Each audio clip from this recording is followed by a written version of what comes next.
সম্মানিত দিনদার পরহেজগার মুসলিমবৃন্দ, আসসালামু আলাইকুম ওয়া রাহমাতুল্লাহি ওয়া বারাকাতুহু। মহান আল্লাহ সুবহানাহু ওয়া তাআলার দরবারে অসংখ্য অগণিত শুকরিয়া জানাচ্ছি যে রব্বুল আলামিন আজকের এই পবিত্র জুমার দিনে দুনিয়ার সকল কর্ম থেকে আমাদেরকে আল্লাহ তাআলা আলাদা করে সালাতুল জুমা আদায় করার উদ্দেশ্যে আল্লাহ তাআলার ঘরে এসে বসার তৌফিক দিয়েছেন। মহাগ্রন্থ আল কোরআনে কারীম থেকে সংক্ষিপ্ত আকারে কিছু কথা বলা এবং শোনার জন্য আমাদেরকে বাছাই করেছেন। এজন্য আমরা শুরুতেই মনিবের দরবারে শুকরিয়া জানাচ্ছি, আলহামদুলিল্লাহ। পাশাপাশি অগণিত অসংখ্য দুরুদ এবং সালাম পেশ করছি সাইয়্যিদুল মুরসালিন খাতামুন নবিয়্যিন মুহাম্মদুর রাসূলুল্লাহ সাল্লাল্লাহু আলাইহি সাল্লামের প্রতি। সংক্ষিপ্ত পরিসরে আমরা তার প্রতি দুরুদ এবং সালাম পেশ করছি। আল্লাহুম্মা সাল্লি আলা মুহাম্মদ, আল্লাহুম্মা বারিক আলা মুহাম্মদ। সম্মানিত সুধীমণ্ডলী, মহাগ্রন্থ আল কোরআনের ধারাবাহিক আলোচনার অংশ হিসাবে আমি তেলাওয়াত করেছি সূরা নাহলের 92 এবং 93 নম্বর আয়াতে কারিমা। এই দুটি আয়াতে কারিমার আলোকে অতি সংক্ষিপ্ত আকারে নির্ধারিত সময়ের মধ্যে কিছু কথা বলার চেষ্টা করব। দোয়া করছি আল্লাহ তাআলা আমাকে বলার তৌফিক দিন।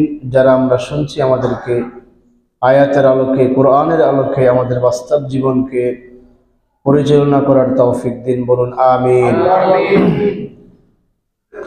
আমরা গত জুমাতেও এই 92 নম্বর আয়াতে কারিমা থেকে কিছু আলোচনা করেছিলাম। সেটা হলো আল্লাহর নাম নিয়ে কোনো শপথ করার পর সেই শপথটাকে যাতে আমরা ভেঙ্গে না দেই, শপথের আলোকে যাতে আমরা জীবন পরিচালনা করি, এই বিষয়গুলি আমরা গত সপ্তাহে আলোচনা করেছিলাম।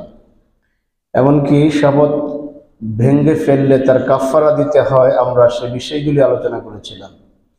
আজকেও ঠিক একই বিষয় আল্লাহ তাআলা এই 92, 93, 94 নম্বর আয়াতে একই বিষয়ে দৃষ্টি আকর্ষণ করেছেন। আল্লাহ তাআলা আমাদের জন্য উদাহরণ দিচ্ছেন যে শপথ করে ভাঙ্গার যে উদাহরণ, সেটা হলো আল্লাহর ভাষা। আল্লাহ বলতেছেন, ওয়ালা তাকুনু কাল্লাতী নাকাদাত গজলাহা মিন বা'দি কুওয়াতিন আনকাসা। আল্লাহ তাআলা উদাহরণ দিচ্ছেন যে তোমরা ওই মহিলার মতো হয়েও না, যেই মহিলা অতি কষ্ট করে রাত দিন পরিশ্রম করে সময়কে সে ক্ষেপণ করে শারীরিকভাবে পরিশ্রম করে অর্থ ব্যয় করে একটা রশি সে পাকালো, সুতা দিয়ে অনেক সময় পরিশ্রম করে একটা রশি পাকালো। তার এখানে সময়ের প্রয়োজন হয়েছিল, অর্থ ব্যয় হয়েছে, মেধা ব্যয় হয়েছে, সবকিছু করে সে একটা মজবুত রশি সে পাকিয়েছিল। অতঃপর সেই মজবুত রশিটা সে আবার তার পাকটাকে সে খুলে ফেলল। আল্লাহ তাআলা আমাদেরকে এইটুকুর মাধ্যমে এটা জানাচ্ছেন যে এই মহিলা যেরকম তার সময়, শ্রম, অর্থ এই তিনটা ইনভেস্ট করে যে একটা রশি পাকিয়েছিল এবং ওই রশি দ্বারা সে তার প্রয়োজনীয় অনেক কাজ করতে পারত, কিন্তু সে ওই নিজেই আবার ওই রশিটাকে খুলে ফেলার কারণে তার সময়টাই বাতিল হয়ে গেল, তার অর্থনৈতিক যে ইনভেস্ট করলো সেটা বাতিল হলো, এবং সে যে উদ্দেশ্যে এটা পাকিয়েছিল সে উদ্দেশ্য আর পূরণ হলো না। আল্লাহ বলতেছেন, তোমরা এমন নারীর মতো হয়েও না যে কষ্ট করে একটা রশি পাকিয়ে ওই রশিটাকে আবার সে নিজেই খুলে ফেলে। এখানে আল্লাহ তাআলা আমাদেরকে আল্লাহর সাথে যে ওয়াদা করি, মানুষের সাথে যে ওয়াদা করি, আবার নিজের সাথে যে আমরা নিজে ওয়াদা করি, এই সকল ওয়াদাকে এখানে ওই রশি পাকার সাথে উল্লেখ করেছেন। বলেন সুবহানাল্লাহ। যাতে আমরাও এরকম মজবুত ওয়াদা করে, সেটা হোক আল্লাহর সাথে, হোক মানুষের সাথে, হোক নিজের সাথে, এরকম মজবুত ওয়াদা করে যাতে আমরাও সেটাকে ভেঙ্গে না ফেলি। এটা ভেঙ্গে ফেললে ওই মহিলার যেরকম এই ওয়াদা কোনো কাজে আসলো না, আমাদেরও সেই ওয়াদা কোনো কাজে আসবে না। এরপরে আল্লাহ আয়াতের মধ্যের অংশে বলছেন, তাত্তাখিযুনা আইমানাকুম দাখালাম বাইনাকুম আন তাকুনা উম্মাতুন হিয়া আরবা মিন উম্মাহ যে তোমাদের মধ্যে কিছু লোক আছে যে তোমরা এই ওয়াদাটাকে, তোমাদের মধ্যে এক দল লোক আছে যেই ওয়াদাটাকে তারা তাদের উপকারের এবং প্রতারণার হাতিয়ার বানিয়ে নিয়েছে। অর্থাৎ একদল ব্যক্তি আছে যে অন্য দলের তুলনায় নিজেকে যাতে তার দিকে মানুষ ভিড়ে, এই জন্য সে প্রতারণামূলক একটা পথ বেছে নিয়েছে যে সে কথায় কথায় আল্লাহর নাম নেয়, ওয়াদা করে, ইনশাআল্লাহ, আলহামদুলিল্লাহ, এই সমস্ত শব্দগুলি সে ব্যবহার করে।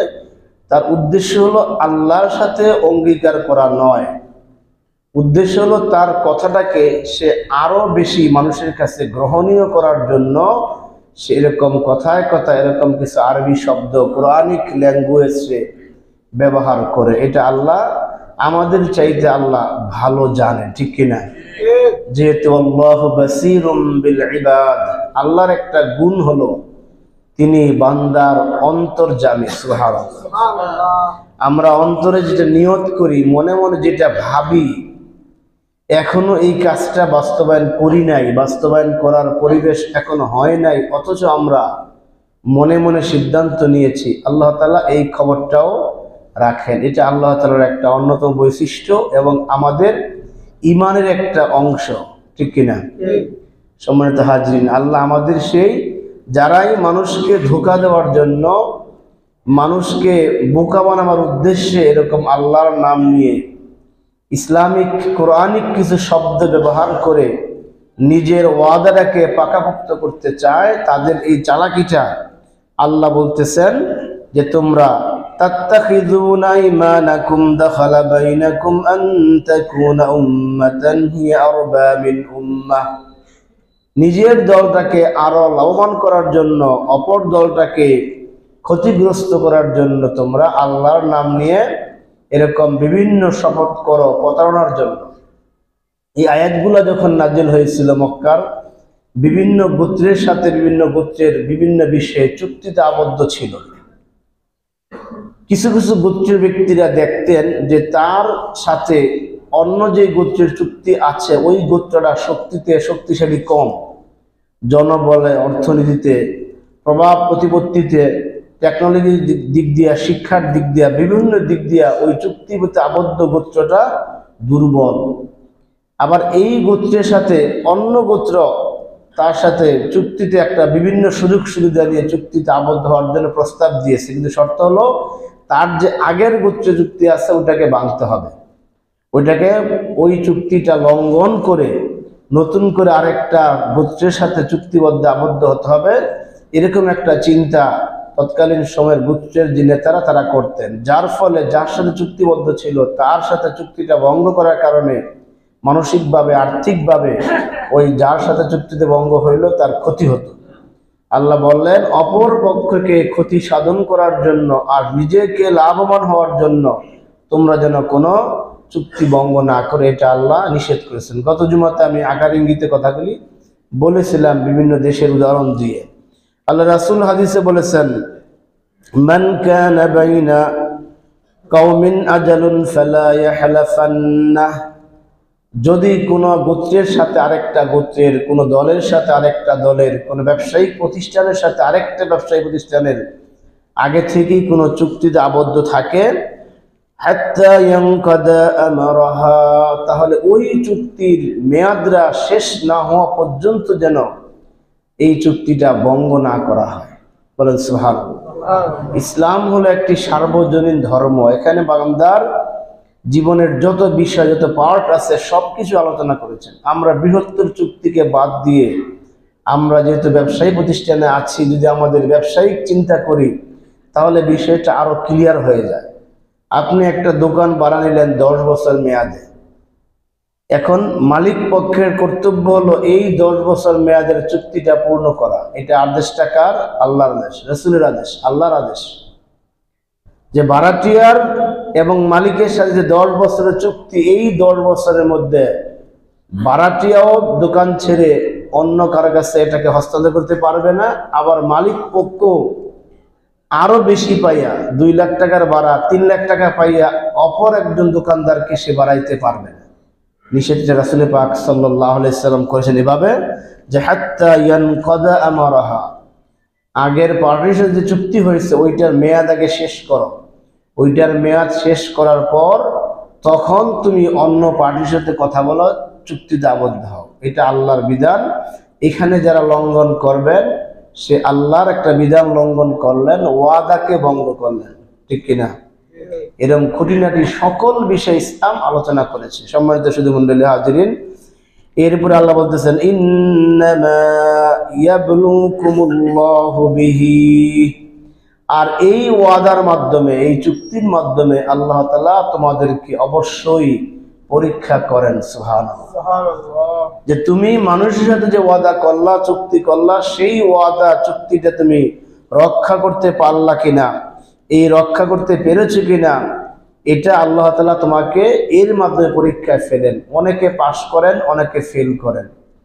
যারা ওয়াদা পালন করার ক্ষেত্রে তৎপর থাকেন তারা লিখিত চুক্তির প্রয়োজন হয় না, একটা কথা মুখে বললেই তিনি তার উপর অটল থাকেন এবং তার অনেক টাকা লস হলেও তিনি ওইখান থেকে দূরে সরে আসেন না, ঠিক কিনা? এটা তার জন্য পরীক্ষা। এটা তার জন্য পরীক্ষা যে আপনি মৌখিকভাবে তার সাথে চুক্তিতে আবদ্ধ হয়েছেন। এখন লিখিত চুক্তির প্রয়োজন আছে, কিন্তু আপনার জবান যদি সঠিক থাকে, জবানের মূল্যায়ন যদি আপনি করতে পারেন, যে ওয়াদা আপনি করেছেন, জবানের মূল্যায়ন মানে ওয়াদার মূল্যায়ন, যে আপনি ওয়াদার মূল্যায়ন করেছেন, তখন এই জবানটি এই চুক্তি রক্ষার জন্য যথেষ্ট। আবার আমরা বিপরীত লক্ষ্য করি, পাকাপোক্তা ওয়াদা সাক্ষী রেখে স্ট্যাম্প করে চুক্তি করার পরও অনেকে আছে এটাকে লঙ্ঘন করে কিনা? দুনিয়াতে ক্ষমতার জোরে, পেশি শক্তির বলে, অর্থনৈতিক সচ্ছলতার বলে দুনিয়াতে এই পার পেলেও আল্লাহ বলেন ওয়ালা নাবলুয়ান ইন্নামা ইয়াবলুয়াকুমুল্লাহু বিহি, এর মাধ্যমে আমি তোমাকে পরীক্ষা করব। শুধু তাই নয়, এবং আমি তোমাকে এই বিষয়টা কিয়ামতের দিন তোমাকে আমি জিজ্ঞাসা করব, কেন তুমি ওই বান্দার অধিকারকে ক্ষুণ্ণ করে তুমি তোমার কৃত ওয়াদা লঙ্ঘন করেছো। বলেন নাউজুবিল্লাহ। সম্মানিত হাজির, এই আয়াতের এই দ্বিতীয় অংশ থেকে আমরা স্পষ্টভাবে বুঝতে পারলাম যে কোনো প্রকার ওয়াদা লঙ্ঘন করা যাবে না, সেটা হোক মৌখিক ওয়াদা, হোক লিখিত ওয়াদা। লিখিত ওয়াদা যেরকম মূল্যায়ন আছে, একজন ইমানদারের মুখের ওয়াদারও মূল্যায়ন আছে, ঠিক কিনা? এই জন্য এই মৌখিক ওয়াদাও এটা ভঙ্গ করা যাবে না। সম্মানিত হাজিরিন, এরপরে আয়াতের শেষ অংশে আল্লাহ তাআলা এই অঙ্গীকারের বিষয়ে একটা কথা বলেছেন, সেটা একটা গুরুত্বপূর্ণ বিষয়। ওয়ালা ইউবাইয়িনান্না লাকুম ইয়াওমাল কিয়ামাতি মা কুনতুম ফীহি তাখতালিফুন, তোমাদের মধ্যে যে সমস্ত বিষয়ে মতানৈক্যপূর্ণ বিষয় আছে, একটাকে একজন জায়েজ বলতেছো, আরেকটাকে ওটা হারাম বলতেছো, এক দলকে তোমরা সঠিক মনে করতেছো, আরেক দলকে তোমরা ব্যাঠিক মনে করতেছো, এরকম যত মতানৈক্য বিষয় আছে, ওয়ালা ইউবাইয়িনান্না লাকুম ইয়াওমাল কিয়ামা, আল্লাহ তাআলা সেই মতানৈক্যপূর্ণ বিষয়গুলিকে কিয়ামতের ময়দানে স্পষ্ট করে দেবেন। বলেন সুবহানাল্লাহ। অনেক মতানৈক্য বিষয় আমাদের মধ্যে আছে, অনেক মতবিরোধপূর্ণ বিষয়গুলি আছে। এই দুনিয়ার মধ্যে এই বিষয়ে অনেক দ্বন্দ্ব হয়, অনেক সংঘাত হয়, ফায়সালা হয় না, মারামারি হয়। এক দল আরেক দলকে কাফের ফতোয়া দেয়, আছে কিনা? এক গোষ্ঠী আরেক গোষ্ঠীকে স্বীকার করে না, এক সম্প্রদায় আরেক সম্প্রদায়কে সম্পূর্ণ প্রতিপক্ষ মনে করতেছে, নিজেরটাই সঠিক বাকি সব মিথ্যা, এই চিন্তা করে নিজেরটা সত্যি হলেও তো আলহামদুলিল্লাহ অসুবিধা নাই, অপরটাকে আপনি কেন গালিগালাজ করতেছেন, তার বিষয়টাকে আপনি কেন ছোট করে দেখতেছেন? যে আল্লাহ বলতেছেন যে তোমাদের মধ্যে এমন কিছু ব্যক্তি, এমন কিছু সম্প্রদায় আছে যে তোমরা নিজেরটাকেই তোমরা বড় মনে করতেছো আর অপরেরটাকে তোমরা ছোট মনে করতেছো। আর আমরা আমাদের বাংলাদেশে বিশেষ করে বর্তমান যুগে যেটা সবচেয়ে বেশি বেদির মতো, রোগের মতো আমাদের মধ্যে বিরাজ করছে, সেটা হলো আমি যেটা পালন করতেছি আমারটাই রাইট, আমার মতের বাইরে যারা আছেন সবগুলি বাতিল। এরকম এক শ্রেণী মানুষ আমাদের প্রত্যেকটা সম্প্রদায়ের মধ্যে এখন হয়ে গেছে। আপনি যদি মাযহাবগত বিষয় নিয়ে আসেন, যারা যেই মাযহাবের অনুসারী আছেন তারা মনে করতেছেন যে আমাদেরটা সঠিক, বাকি তিনও মাযহাব বাতিল। কথাগুলো একটু খেয়াল করবেন। আবার যারা মাযহাব একবারে মানেন না, তারা ওই সালাফি মানহাজ প্রতিষ্ঠা করেন বা ওই মানহাজ নিয়ে তারা চলেন, তাদের দৃষ্টিকোণ থেকে চারটা মাযহাব সব বাতিল। বলেন নাউজুবিল্লাহ। আছে কিনা এরকম? আছে। আমি সাধারণত এখানে বসে কারো নাম ধরে কথা বলি না, কিন্তু আজকে দুই একটা নাম বলবো বুঝার জন্য। আমাদের মধ্যে মনে করেন যেমন তাবলিগের দুটা গ্রুপ আছে, একটা আলেমদের গ্রুপ আর একটা গায়ের আলেমদের গ্রুপ। এখন আলেমদের গ্রুপরা ওদেরকে টোটালি বাতিল করে, একবারে বাতিল, কাফের, এই সে অনেক কিছু বলে, যত মানে নেগেটিভ বলার এরা বলতেছে। ওদের কোনো কাজের স্বীকৃতি নাই, মানে আলেমের বাইরে যে দলটা আছেন তাদের কোনো কাজের স্বীকৃতি নাই। এরা যা করতেছে সব বাতিল। এটা যারা ওলামাপন্থী আছেন তারাই কথা বলতেছে। আবার তারা যারা আছেন তারা বলতেছেন আমরাই মূল তাবলিগটা নিয়ে আসি। ওদেরটা হয়েছে আলগা পরগাছা, যা আমরা সেই নিজামুদ্দিনদের আসল মার্কাজ যেটা, সেখান থেকে আমরা আছি। তাবলিগ যারা প্রতিষ্ঠা করেছেন তাদের সাথে আমরা আছি।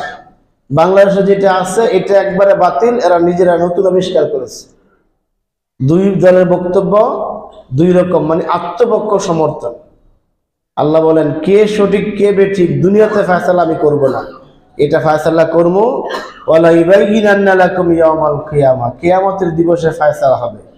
দুনিয়াতে তোমরা বাড়াবাড়ি করেছো, লাফালাফি করেছো, অপরটাকে ছোট করার জন্য যত প্রকার ব্যবস্থা আছে সব নিয়েছ, আমি দুনিয়াতে আমি এখানে ফয়সালা দিব না, ফয়সালা আমি কিয়ামতের দিন করব।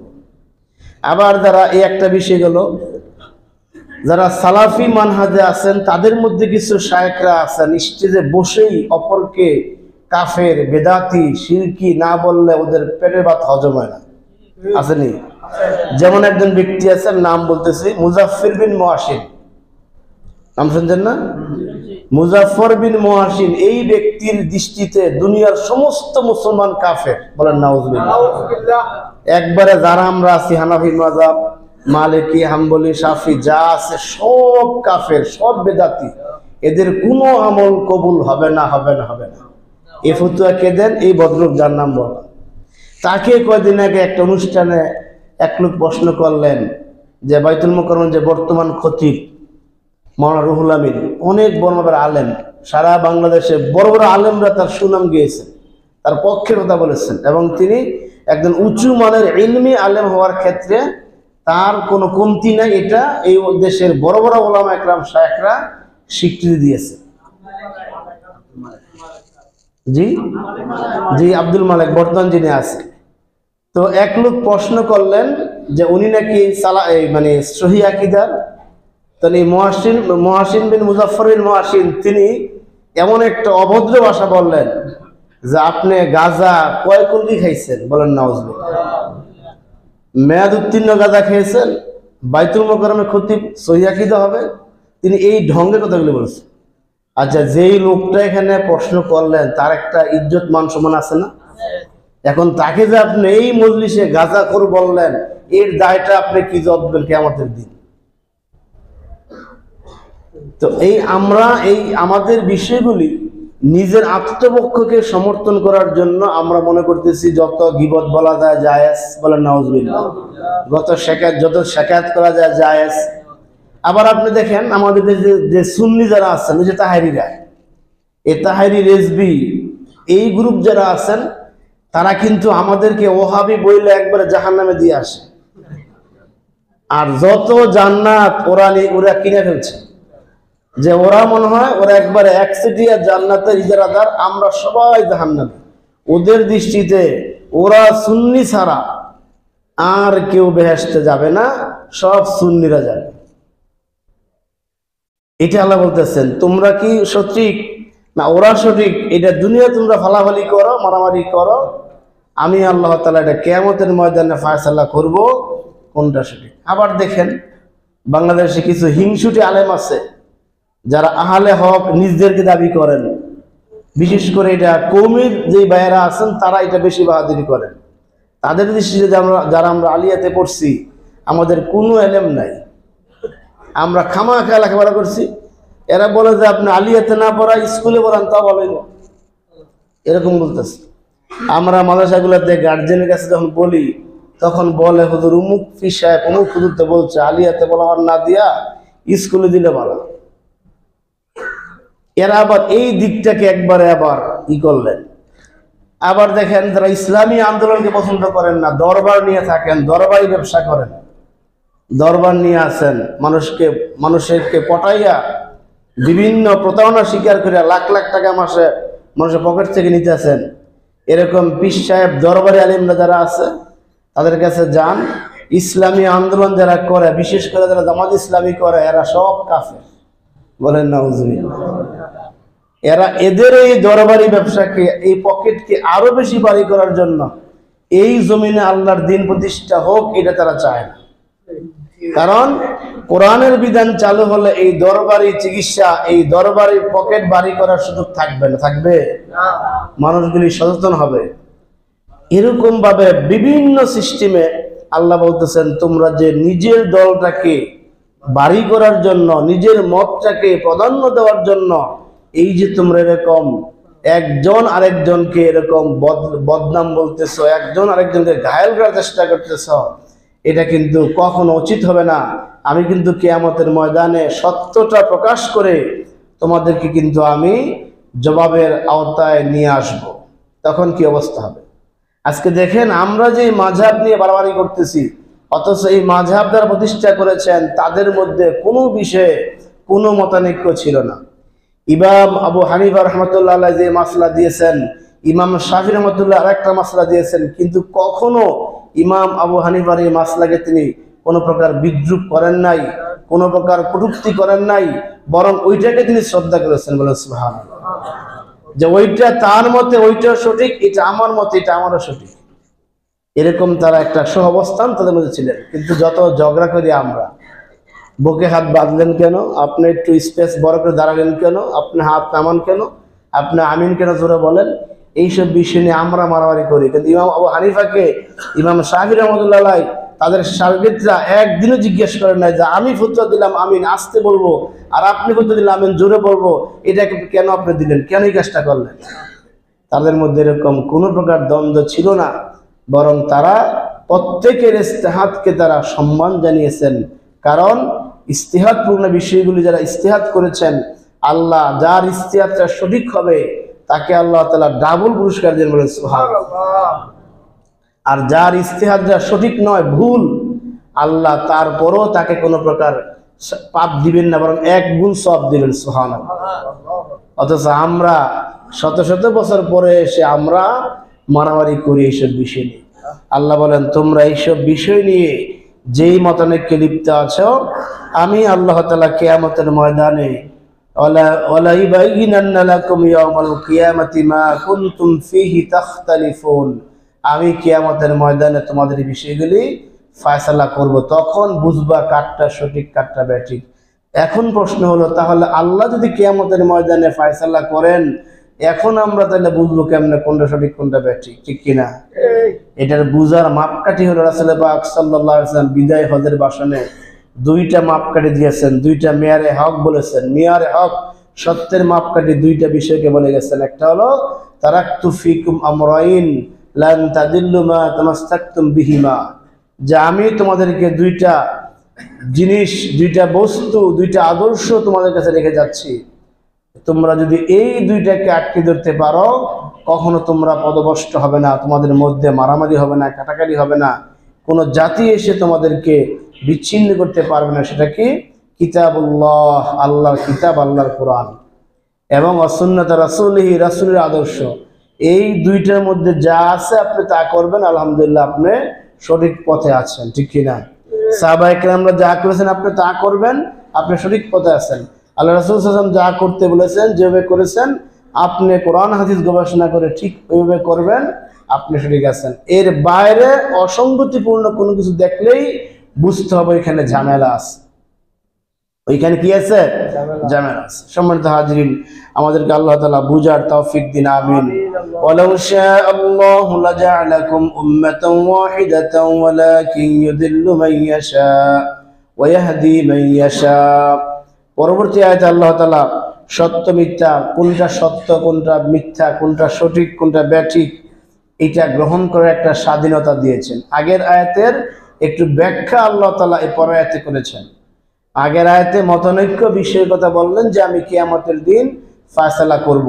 আল্লাহ পরের আয়াতে ব্যাখ্যা করতেছেন ওয়ালাউ শাআল্লাহ, আল্লাহ যদি ইচ্ছে করতেন চাইতেন, লাজআলাকুম উম্মাতান ওয়াহিদা, তাহলে এই পৃথিবীতে যত উম্মত আছে, যত মানুষ আছে, আদম আলাইহিস সালাম থেকে শুরু করে কিয়ামত পর্যন্ত যত মানুষ পৃথিবীতে আসবে, সমস্ত মানুষের সবাই একই কাতারে শামিল হতে পারত, একই ধর্মে একই কর্মে প্রত্যেকে তারা বিশ্বাসী হতে পারত।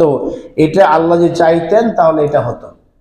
আল্লাহ সাবধান, ওয়ালাউ শাআল্লাহু লাজআলাকুম উম্মাতান ওয়াহিদা, আল্লাহ চাইলে সমস্ত উম্মত এক উম্মতে পরিণত হইতো। এটা আল্লাহ চাইলে, কিন্তু আল্লাহ চান নাই।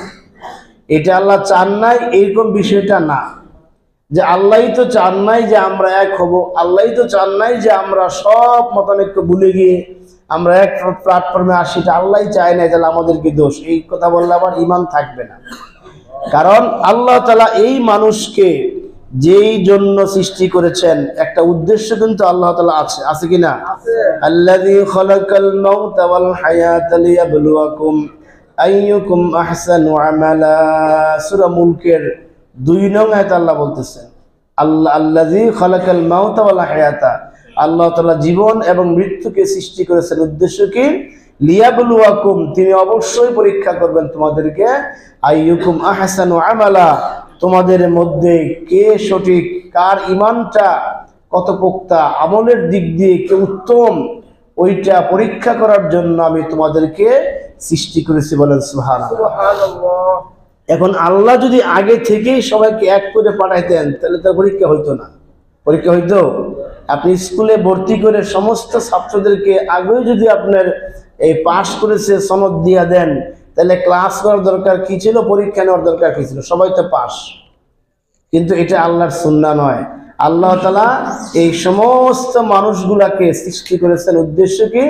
লিয়াবলুয়াকুম আইয়ুকুম আহসানু আমালা, তিনি পরীক্ষা করবেন আমলের দিক দিয়ে কোন ব্যক্তিটা সঠিক, কোন ব্যক্তিটা উত্তম, এটা আল্লাহ পরীক্ষা করবেন। এই পরীক্ষা করার উদ্দেশ্যে আল্লাহ তাআলা আমাদেরকে যেই 2টা কাজ করলেন, একটা কাজ হলো আমাদের কোন পথে মুক্তি আর কোন পথে আমাদের ধ্বংস, কোন পথে কোনটা সঠিক পথ আর কোনটা ব্যাঠিক পথ, কোন পথে আমরা চললে আল্লাহর সন্তুষ্টি অর্জন করতে পারবো আর কোন পথে চললে আমরা আল্লাহ অসন্তুষ্টি হবেন, শয়তান খুশি হবে। এইটা আল্লাহ তাআলা কোরআন এবং হাদিসের মাধ্যমে, সাহাবা আজমাইনদের মাধ্যমে আল্লাহ তাআলা এটা স্পষ্ট করে দিয়েছেন, ঠিক কিনা?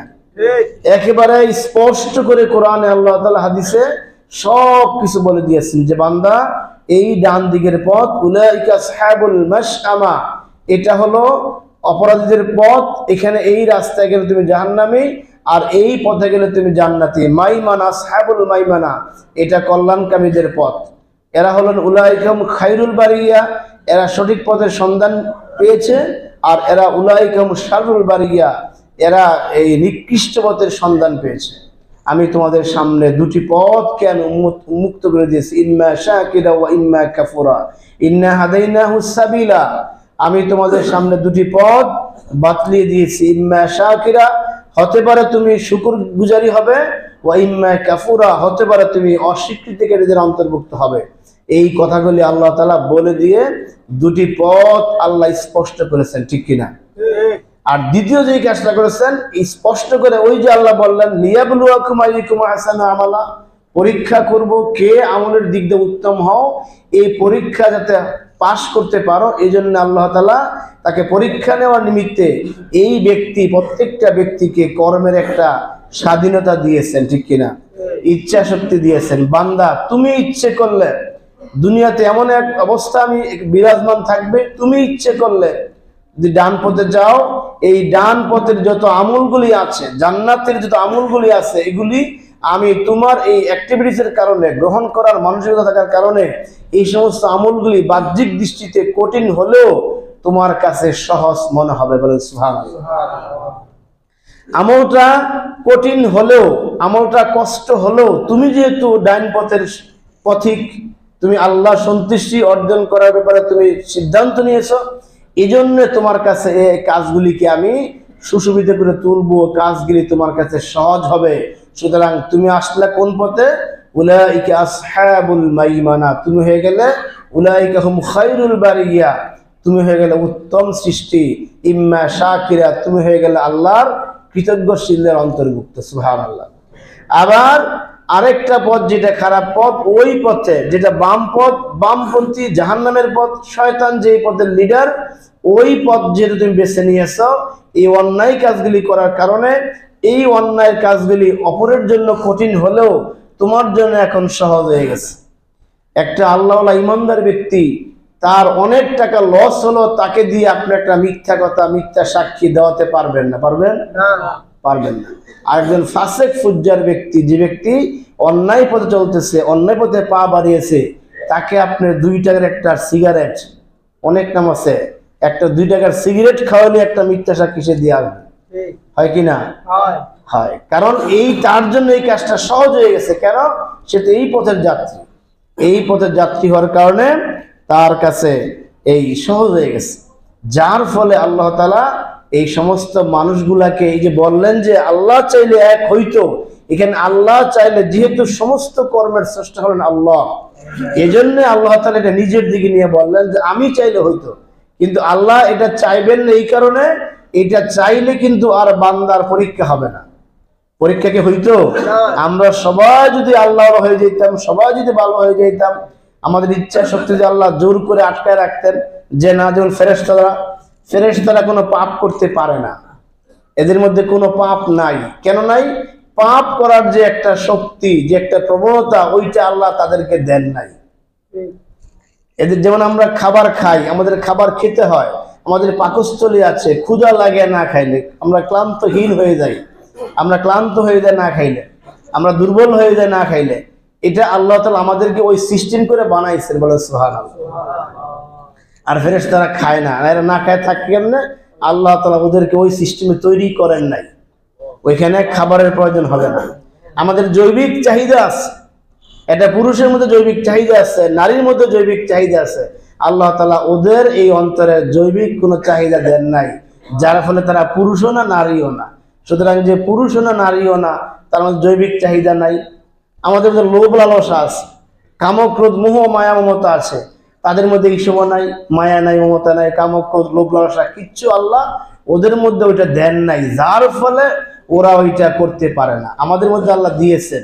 আমি আরেকদিন বলেছিলাম যে আপনার যে অ্যান্ড্রয়েড সেটটা আছে, এই অ্যান্ড্রয়েড সেট দিয়ে আপনি অনেক কিছু করতে পারেন, কিন্তু একটা বাটন সেট দিয়ে আপনি এই অনেক সুযোগ সুবিধা নিতে পারবেন না, কারণ ওইখানে ওই সফটওয়্যারটা নাই।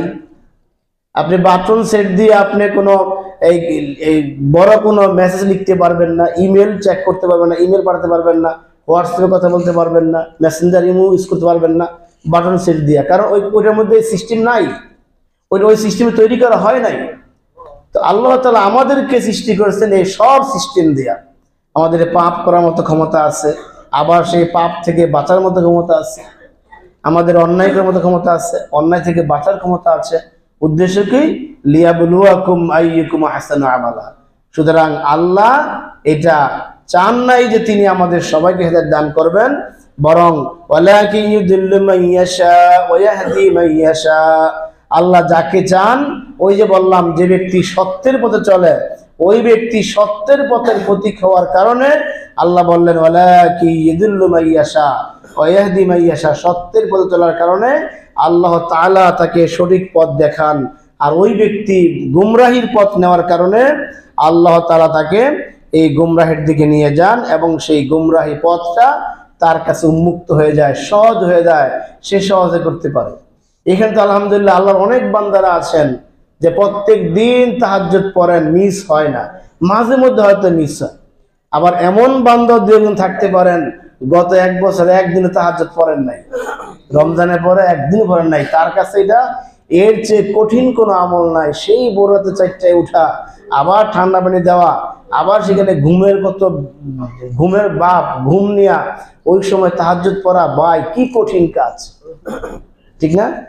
আবার যারা করতেছে আলহামদুলিল্লাহ একদিনে মিস হয় না, একদিনই মিস হয় না। সময় হলে এমনিতে ঘুম ভেঙে যায়, 2-1 দিন ভুলে মোবাইলের রিংটোন না দিলেও যখন সময় হয়ে যায় ঘুম ভেঙে যায়। তার জন্য কাজটা কিন্তু একদম সহজ হয়ে গেছে, ইজি হয়ে গেছে। এরকম অনেক আমল আছে আমরা করি, যারা করি তাদের জন্য সহজ হয়। এটাই আল্লাহর ভাষায় বলছেন ওয়াহদি মাইয়াশা, যাকে তিনি ইচ্ছে করেন তিনি তাকে হেদায়েত দান করেন। তবে সবচেয়ে বড় কথা হলো আপনি যে ভালো কাজগুলি করবেন, এই ভালো কাজ করার পিছনে আল্লাহ তাআলার রহমত থাকতে হবে, ঠিক কিনা? আল্লাহর রাজি খুশি থাকতে হবে। যে আজকে এখন পর্যন্ত অনেকে মসজিদে আসতে পারেন নাই, দুনিয়াবি কাজে সে ব্যস্ত হয়ে আছে। আবার অনেকে তো আপনারা 11:30 চলে আসছেন, এরকম 2-1 জন আছেন যে আপনারা 11:30 চলে আসছেন, আল্লাহ এটা সহজ করে দিয়েছে। আবার এরকম মুসল্লি আছে যারা এখনো আসতে পারে না, আসবে শেষ সময়ে, আবার আইসা ঘড়ির দিকে তাকাইবো 1:30 নামাজ হওয়ার কথা 1:40 হয়ে গেছে, হুজুর এখনো বক বক শেষ করে নাকি এরকম আছে। সে হলো পুরা কপাল, তার ভাগ্যে আগে আসাটা মসজিদে নাই, আগে আসাটা তার ভাগ্যে নাই, মসজিদে আসার ভাগ্যে তার আগে আসাটা নাই। এটা আল্লাহ তার কারণে আল্লাহ দেন নাই, কারণ সে দুনিয়া নিয়ে ব্যস্ত আছে, সে আরো বেচবে, আরো বেচা কিনা করবে, এই জন্য সে পায় না। এটি আল্লাহর ভাষায় বললেন ওয়ালাকি ইউদিল্লু মাইয়াশা, যাকে চান তাকে আল্লাহ তাআলা গোমরাহ করেন। ওয়ালা তুসআলুন্না আম্মা কুনতুম তা'মালুন, সর্বশেষ আল্লাহ তাআলা একটা কঠিন কথা বললেন, বান্দা দুনিয়াতে তোমরা যাই কিছু করো, ওয়াদা করো, ওয়াদা ভঙ্গ করো, এক পক্ষ আরেক পক্ষকে বকাবাজি করো, নিজেকে হক দাবিদার করে বাকিদেরকে কাফের বলে উড়িয়ে দাও, এরকম যাই কিছু করো না কেন, ওয়ালা তুসআলুন্না আম্মা কুনতুম তা'মালুন, কিয়ামতের দিবসে হাসরের ময়দানে তোমাদের দুনিয়ার সমস্ত কর্মের বিষয়ে আমি আল্লাহ তাআলা অবশ্যই তোমাদেরকে প্রশ্ন করব। বলেন সুবহানাল্লাহ। আল্লাহ এখানে দেখেন লাতুস আলুন্না, লামে তাকিদ শুরুতে আর শেষে নুনে তাকিদ। ওলামায়ে কেরামরা বুঝবেন, লামে তাকিদ শব্দের শুরুতে আসলে আর শব্দের শেষে নুনে তাকিদ আসলে এটা এমন শব্দ হয়ে যায় যেটা অবশ্যই করব। অবশ্য দুইটা, অবশ্য আবার অবশ্য ই, শেষে একটা ই প্রত্যয় আছে, খেয়াল করছেন কিনা? যে অবশ্যই আল্লাহ তাকে প্রশ্ন করবেন। কেমন জোর দিয়ে আল্লাহ বলছেন সুবহানাল্লাহ। আমরা দুনিয়াতে যা কিছু করতেছি সব কিছু আল্লাহ তাআলা রেকর্ড রাখতেছেন। কিয়ামতের দিন এই সব কিছু আল্লাহ তাআলা আমাদের গলা থেকে বের করে সেটা আমাদের হাতে ধরায় দিবেন, কারো ডান দিক থেকে আসবে, কারো বাম দিক থেকে আসবে। সূরা বনী ইসরাঈল আল্লাহ তাআলা এই বিষয়টা বলেছেন ওয়া কুল্লু ইনসানিন আলজামনাহু তাইরুহু ফি উনুকিহি, যে আমি আল্লাহ তাআলা প্রত্যেক ব্যক্তির আমলনামাকে তার গলাতে ঝুলিয়ে রেখেছি বা স্থাপন করে রেখেছি। সুবহানাল্লাহ। এই যে আমাদের গলা আছে না, এখানে একটা মেমোরি কার্ড আছে, এখানে একটা মেমোরি কার্ড আছে, ওই কার্ডের মধ্যে আল্লাহ তাআলা সংরক্ষণ করতেছেন কিরামান কাতিবিন ইয়ালামুনা মা তাফআলুন আই ইয়াকতুবুনা মা তা'মালুন, যে 2 জন সম্মানিত লিখক সেখানে বসা আছেন তোমাদের 2 কাঁধে। এই 2 জন সম্মানিত লিখক তোমরা যা কিছু করো তারা সব লিখতেছেন আর এখানে জমা হইতেছে। অনুখরিজু লাহু ইয়াওমাল কিয়ামাতি কিতাবান ইয়ালকাহু মানশুরা, আমি আল্লাহ তাআলা ওই দিন এখান থেকে একটা প্রিন্ট কপি, নুখরিজুন বের করা, একটা প্রিন্ট আউট কপি বের করে দিয়ে একটা উন্মুক্ত আকারে, উন্মুক্ত খাম ছাড়া একটা চিঠি আকারে খোলাখুলি ভাবে আল্লাহ তাআলা তোমার কাছে এই আমলনামা দিবেন। এই দুনিয়ার জীবনে তুমি যা করেছো তোমাকে আগে দেখাইয়া পরে আল্লাহ প্রশ্ন করবেন, যাতে তোমার ভিতরে কোনো সন্দেহ না হয় যে আল্লাহ আমি তো এই কাজটা করি নাই, আমি তো জীবনে কাউকে গালি দেই নাই, আমি তো কোনো ওয়াদা ভঙ্গ করি নাই, আমি তো কাউকে ভ্রান্ত বলে নিজেকে জাহির করার জন্য আমি তো এই সমস্ত কাজ করি নাই, যাতে এই ধরনের আপত্তি আমরা করতে না পারি। কারণ আমাদের কিন্তু এই আপত্তির করার অভ্যাস আমাদের আছে, অন্যায় করেও সে স্বীকার করে না যে আমি করেছি, এই অভ্যাসটা আমাদের আছে। এই জন্য আল্লাহ তাআলা এই আমলনামা দিবেন, আগে দিয়া বলবেন ইকরা কিতাবাকা কাফা বিনাফসিকাল ইয়াওমা আলাইকা হাসিবা, বলবেন যে এবার তুমি পড়ো, আগে পড়ো দেখো কি আছে। এবার রাসূলকে আল্লাহ বলতেছেন ওয়াতারাল মুজরিমি ওয়াদিয়াল কিতাব, তাদেরকে যখন কিতাব দেওয়া হবে, যখন দিয়ে বলা হয় পড়ো, তখন আপনি দেখবেন ফাতারাল মুজরিমিনা মুশফিকিনা মিম্মা ফি, এই আমলনামায় যা লেখা আছে সব তারা পাপিষ্ঠরা দেখে তারা থরথর করে কাঁপবে এবং ভয় পেয়ে যাবে। বলেন নাউজুবিল্লাহ। এরা দেখবে যে ফামাই ইয়ামাল মিসকাল যাররাতিন খায়রান ইয়ারা, দুনিয়াতে একবারে ভালো কাজ যেটুকু করছি ওইটা লেখা আছে, ওমা ইয়ামাল মিসকাল যাররাতিন শাররান ইয়ারা, একবারে যাররা পরিমাণ যেটা খালি চোখে আমরা দেখি নাই, যেই কাজটাকে আমরা অন্যায় মনে করি নাই, এমন একটা কাজ ওইখানে লেখা আছে। সুবহানাল্লাহ। এটা দেখবেন, দেখে বলবেন, তখন তারা বলবেন, যখন বলবেন যে ওয়ায়াকুলুনা ইয়া ওয়াইলাতানা মা লিহাযাল কিতাব, হায় আফসোস, এটা কেমন কিতাব দিল, লা ইউগাদিরু সগীরাতাও ওয়ালা কাবীরা ইল্লা আহসাহা, হায় আল্লাহ, এটা কেমন একটা কিতাব আপনি দিলেন, কেমন কিতাব দেওয়া হলো, যেই কিতাবের মধ্যে কোনো একটা বিষয় বড় ছোট জাররা পরিমাণ বিষয়ে বাদ করে নেই। বলেন সুবহানাল্লাহ। এমন একটা কিতাব আল্লাহ তাআলা ধরবেন। আবার আয়াতে শেষে আল্লাহ বলতেছেন ওয়ালা ইয়াজলিমু রাব্বুকা আহাদা, তোমার রব কারো প্রতি কোনো প্রকার জুলুম করবেন না। বলেন সুবহানাল্লাহ। অর্থাৎ তুমি যা করেছো তাই তোমাকে দেওয়া হবে। এই জন্য আসুন ওই দিন যাতে আমরা, কিয়ামতের দিন যাতে আমরা ধরা না খাই, দুনিয়াতে আমরা যত শপথ করব, যত অঙ্গীকার করব, দুনিয়ার জীবন চালাবার জন্য আমরা যা কিছু করব সব কিছু যেন আমরা কোরআন হাদিসের আলোকে আমরা করতে পারি, আর নিজের আমলটাকে যেন আমরা বড় বড় না করি, নিজেরটাকে প্রতিষ্ঠা করার জন্য অপরটাকে ছোট করে তাকে যেন আমরা দূরে ঠেলে না দেই, ঠিক কিনা? অপরেরটাকেও আপনি স্বীকৃতি দেওয়া লাগবে যদি এটা স্পষ্ট বেদাত এবং গুমরাহি শিরকি না হয়। অপরটাকেও আপনাকে স্বীকৃতি দেওয়া লাগবে ওইটা স্পষ্ট গুমরাহি বেদাত না হলে। আল্লাহ তাআলা আমাদের সকলকে এই বিষয়গুলি বুঝার তৌফিক দান করুন, আমিন। সম্মানিত হাজিরিন, আল্লাহ তাআলা ঘরের জন্য আমরা